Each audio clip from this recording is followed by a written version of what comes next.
Most of us, for one reason or another, when we learn to draw, end up drawing from photos.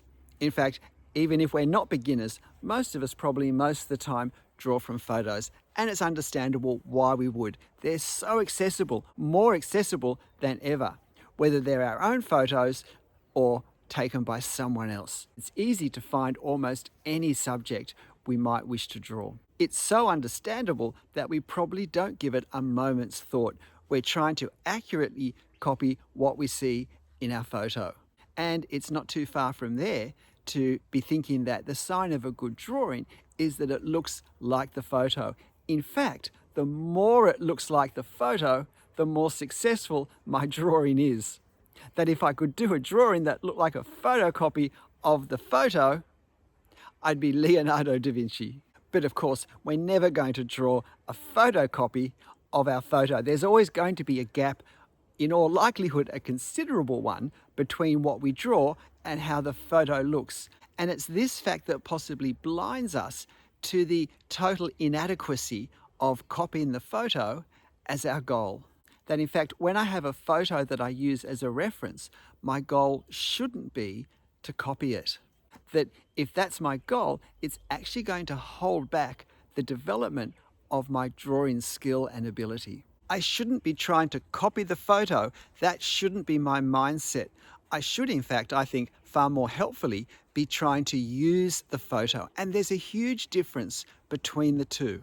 One is way more passive, the other is way more active. And when we're thinking of copying a photo as closely as possible, it shows our thinking is that somehow the photo is this perfect capture of reality.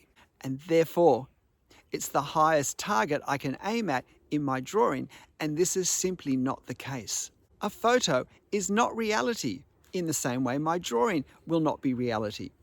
A photo is a two-dimensional capture of a three-dimensional reality. And for that reason alone, it's going to have weaknesses, it's going to have differences compared to real life. And these limitations, these weaknesses, will show up more with some subjects and in some circumstances than others. And if my aim in drawing is to copy the photo as closely as I can, in fact, if the success of my drawing will depend on how closely, how exactly I can copy my photo, then I'm going to be incorporating, perhaps unwittingly, all the weaknesses of my photo into my drawing, when the simple truth is, I don't have to. In fact, not only do I not have to copy the weaknesses into my drawing, but I can actually improve on the photo. I can overcome the weaknesses of the photo in a range of ways because I have the ability to choose how I manipulate my drawing. Now, of course, my drawing is going to have strengths and weaknesses in regard to reality. It's not going to be, in a sense, more real, but my aim in drawing should be to overcome the weaknesses of my photo and to exploit the strengths of drawing and the drawing process. My aim should be to not copy the photo, but to improve on the photo, to use the photo as a starting point. I like to think of the photo as being the springboard towards my drawing. It's what I bounce off. It gives me strength and momentum in what I'm drawing, in what I start with. But I don't stay on the springboard. I want to go somewhere else from it. And if you like, the springboard, the photo, is what my creativity bounces off.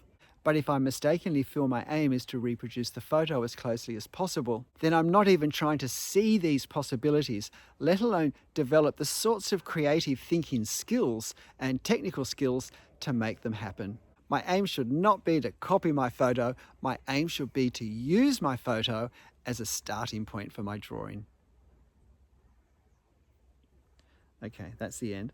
And then, g'day, I'm Stephen Travers. If you found some of these thoughts helpful, I have full-length videos on many of these points, particularly in my playlists of Drawing the Effect of Detail and my playlist of tips and strategies for the self-taught artist, if you want to have a look there. But hey, whatever you're drawing, whatever you're drawing from, and whatever your aim in drawing is, make sure you have fun. I'll see you next time.